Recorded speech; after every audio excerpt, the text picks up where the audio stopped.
His welterweight titles on the line now as he gets ready to face Cosme Rivera. You can see that Judah is 1 year younger.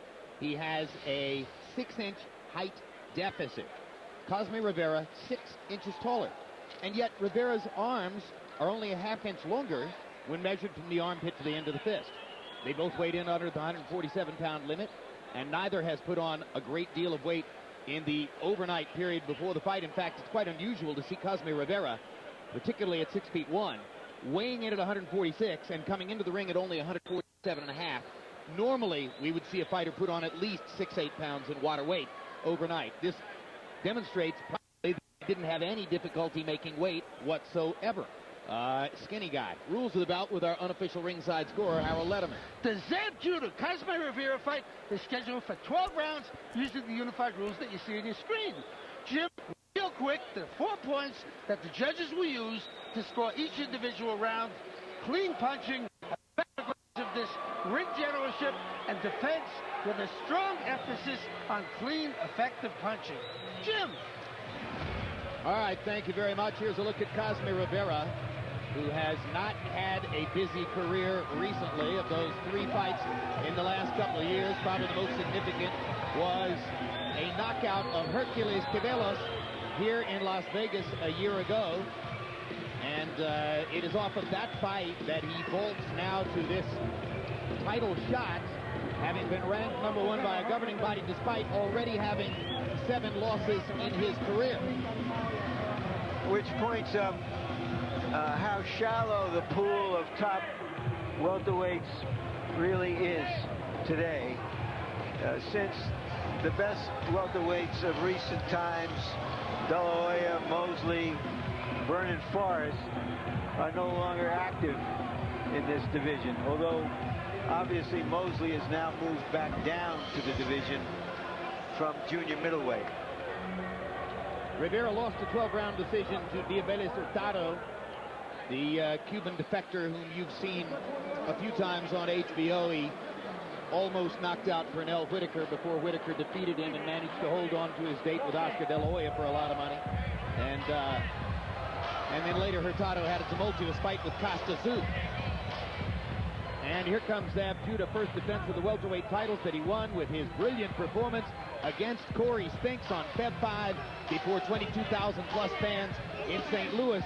This after a truly up and down year in 2004 when Judah lost to Corey Spinks in a title fight, came back and barely beat Rafael Pineda, who was about 100 years old, by a single point, then defeated a completely out of his class fighter named Wayne Martel in Madison Square Garden to set up the opportunity to come back and beat Corey Spinks emphatically.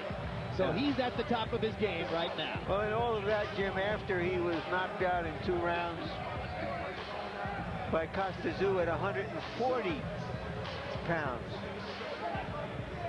So he's looking for maybe a rematch with Zoo, or a fight with Oscar De La Hoya, or a fight with Shane Mosley, or some other opportunity to make big bucks. Whatever he's looking for, in order, even though he is the undisputed welterweight champion, as much as any champion is in any division, in order to gain the full credibility with fight fans, he's going to have to beat some fighter out there who has credibility, like Antonio Margarita, like Shane Mosley.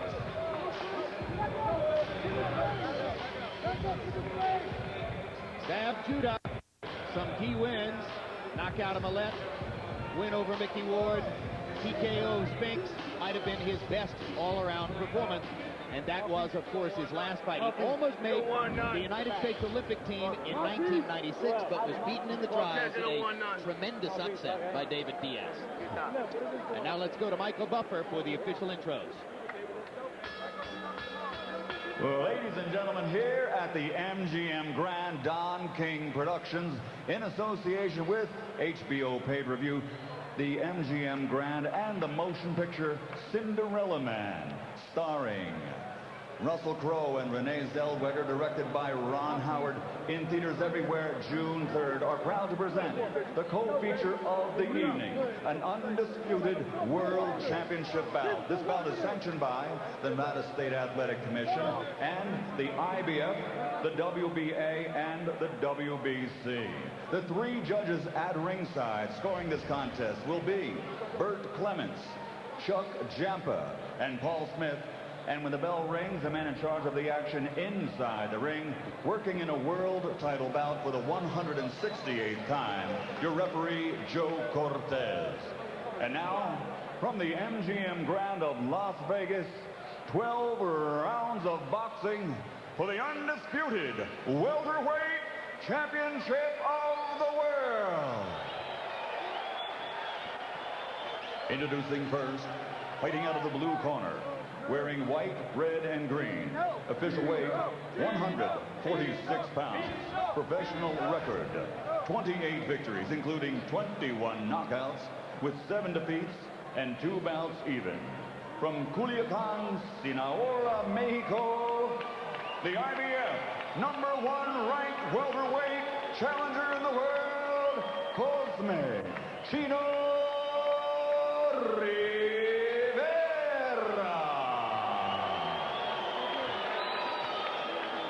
And his opponent, across the ring, fighting out of the red corner, wearing red and black, official weight, 146½ pounds.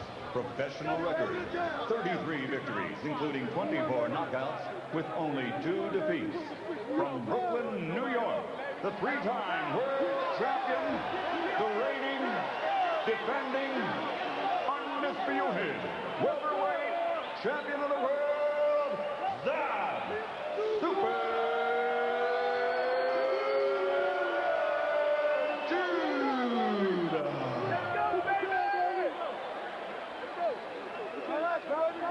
Everybody out! Everybody out! Let's go!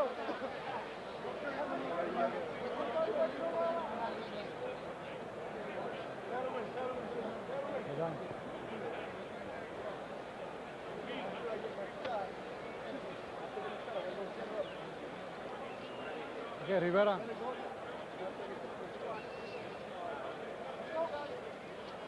Okay, chief second here. All right, gentlemen, we went over the rules in the dressing room. Ya vi las reglas del camerino. I expect a good, clean fight. Quiero una pelea limpia. Mira, los golpes aquí tan buenos aquí todavía. Esto está un poco alto. Just a little high here. Give me a clean fight. Remember, guys, I'm fair, but I'm firm. Punch him out. Despite his championship, Judah is realistic about fighting on the undercard of a big fight, saying you get in where you fit in. And right now he knows that he has to keep establishing himself and reminding everybody of just who he is. Cosme Rivera has been around. He's never seen speed like he'll see from ZabJudah.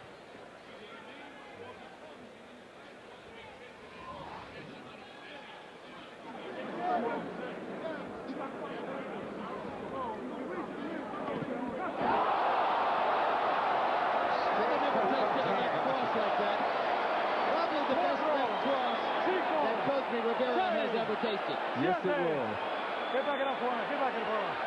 On the back of his trunks, it says guilty, and he was guilty of being wide open for that straight left hand. Second knockdown. Rivera is smiling as if amused. What he really is embarrassed. He really is shocked. He tries to come back with a left over the top. Zab hits him with a left and a chopping right. All right, stop. What he really is shocked. Yep. ZabJudah likes knockouts. All right, and would love to have one here.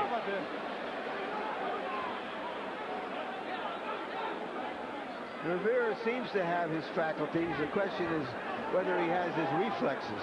Now let's remind you, there is no 3 knockdown rule. So Judah could knock Cosme Rivera down a third time and still not finished the fight. Well, is this where he spits out his mouthpiece and gets about a half a minute to recover and the next knockdown? That's a long discussion, Larry, and requires videotape support.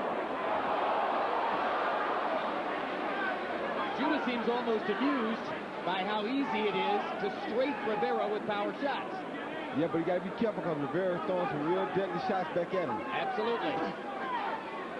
And Rivera's gotten his legs back, so he's not exactly ready for the taking anymore. I wouldn't say he has his legs back, but he is an awkward puncher. And he's throwing some real wicked, awkward-looking punches. I'm saying he's got his legs back because he's bouncing and moving in a coherent fashion. Oh, stop! Could change the minute he gets hit.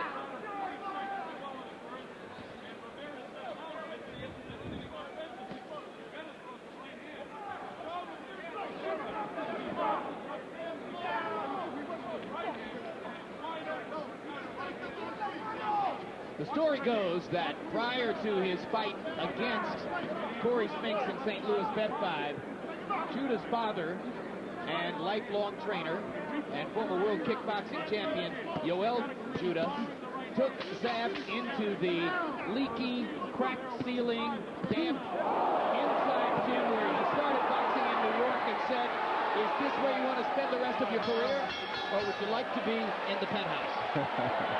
He's in the penthouse now. Great round for ZabJudah. Come on, take his mouthpiece out. Sit down. Get some water. Come on, Tito, don't laugh. Don't be smiling. Hey, listen to me. Don't be laughing. Come on, Tito. Listen to me. This is not a game. This is the World Championship. I'm not taking it as a game. He jabbed a double right jab and followed a straight left lead. Rivera was nowhere ready for that shot. It caught him off guard. He had no idea that that left was coming. Then Judah treating Rivera in that round like the B-level opponent he really is. So let's see if Zab can maintain his concentration and not make a silly mistake. You know what? Judah used to be flighty, used to be all over the place, dancing around, occasionally flurrying. He's much more grounded and solid now, and that's why his punches are carrying more authority. He's not as improvisational. He's fighting in a more classic kind of way, using his speed, but not being all about speed. You agree, Roy? Yeah, I agree with that. That was a good shot, good counter left hand right there. Yeah, he's doing that. He's keeping his feet close to the floor. He's not all over everywhere. He's being more economical.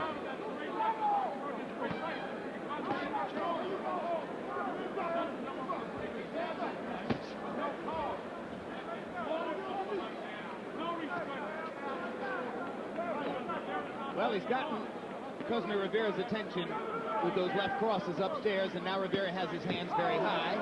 Judah still able to split the guard and land. A couple body shots might set up some more damage. With a guy like Rivera, when you're Judah, if you know you can drop him, you ain't got to worry about too much, but you don't want to let him get back in the fight because it'll be a confidence builder from him from that point forward. Would you like to see him throw a punch or two to the rib cage, try to bring that guard down a little bit more? Yeah, he just tried the straight left to the rib cage. He's fighting smart. He's using his jab. Judah is very smart the way he's fighting right now. Very little energy, just waiting for another good opportunity.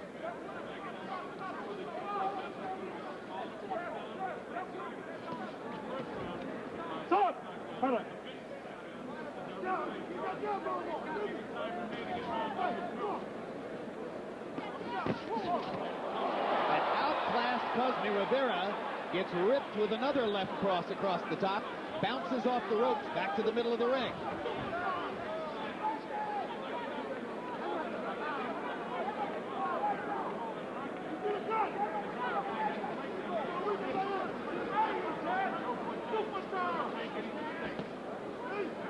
Right to the body by Rivera. Again, the right hand to the body. Just a little too slow. If he does it one more time, Zab's going to counter above it with those left hand. I just know it. Ripped left shot upstairs by ZabJudah.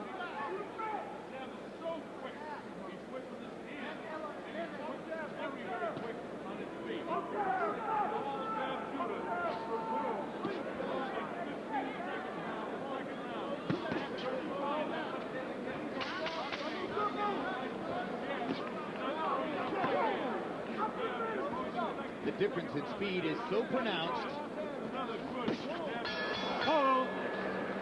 And ZabJudah punctuates the round with a left. Let's look ahead to another pay-per-view show on HBO.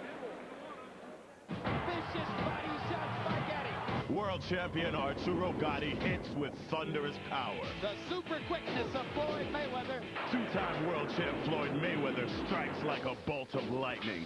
It's thunder and lightning. Gotti versus Mayweather for the Super Lightweight Championship. Saturday, June 25th, live on pay-per-view. Contact your pay-per-view provider to order.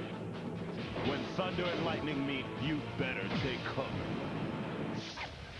And then, while you're still recovering from that one, only 3 weeks later, we bring you Bernard Hopkins against Jermaine Taylor. Hopkins has defended the middleweight championship 20 consecutive times en route to becoming the #1 pound-for-pound fighter in boxing. But in Jermaine Taylor, he faces his youngest, strongest, biggest, fastest, hungriest opponent ever. Power shots through round 2 by CompuBox numbers. ZabJudah 19 out of 46. And Cosme Rivera 7 out of 30.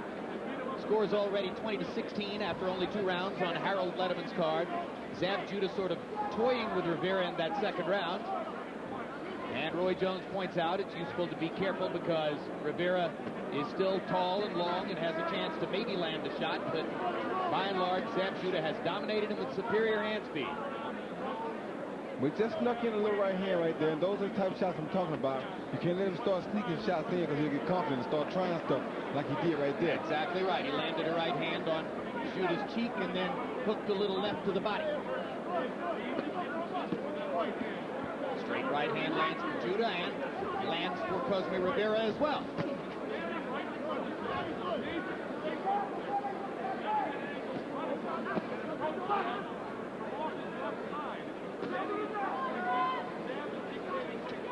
Rivera continues to try that right hand to the body. Judah's just been looking at it so far. Judah's just looking for a good opportunity to counter it.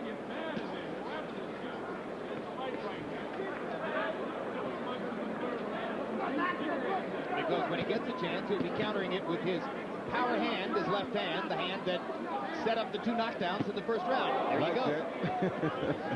That was it.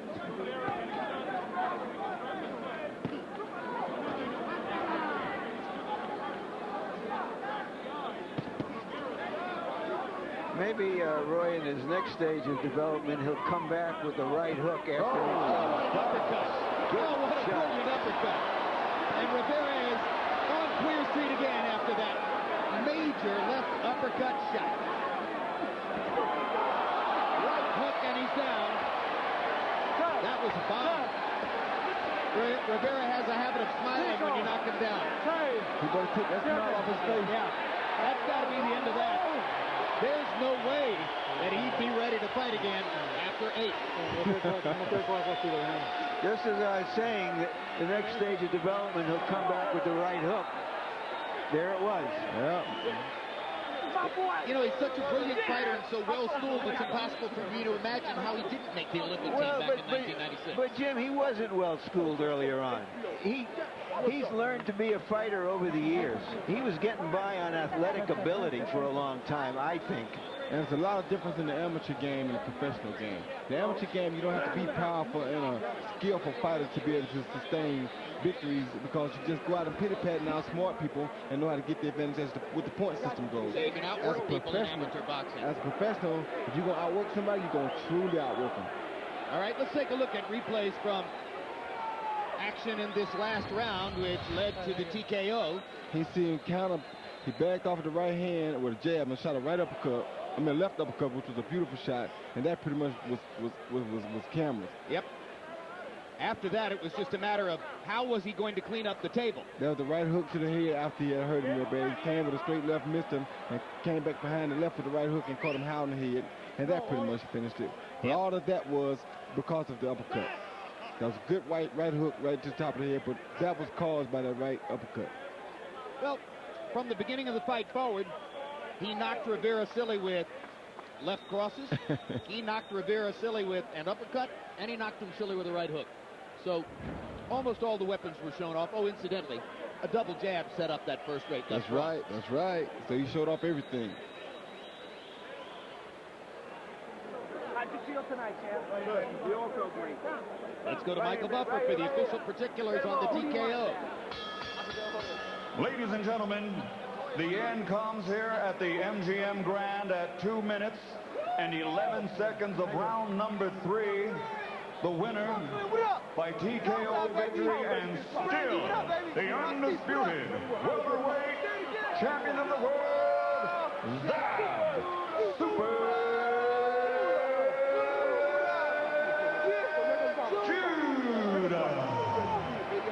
PK, stand up.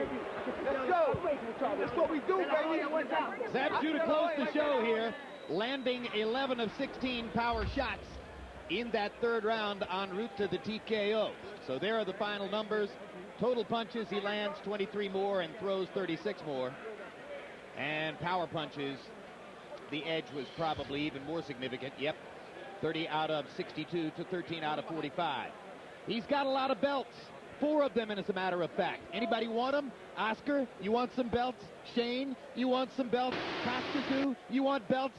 Zab has them. Let's go to Larry Merchant with the winner. All right, thank you, guys. Congratulations, Zab. Was this a sparring session? Well, this right here was a tough fight right here. You know, this was not a fight that I picked. I was given this fight for my mandatory #1 fighter in the world. He was #1 in my weight class right now, so I had to take this fight, or else I would have been stripped of my IBF belt. And everybody know me. No, I don't give nothing. I take it, BK style. Does it bother you at all that you're a welterweight champion of the world and you're fighting on an undercard?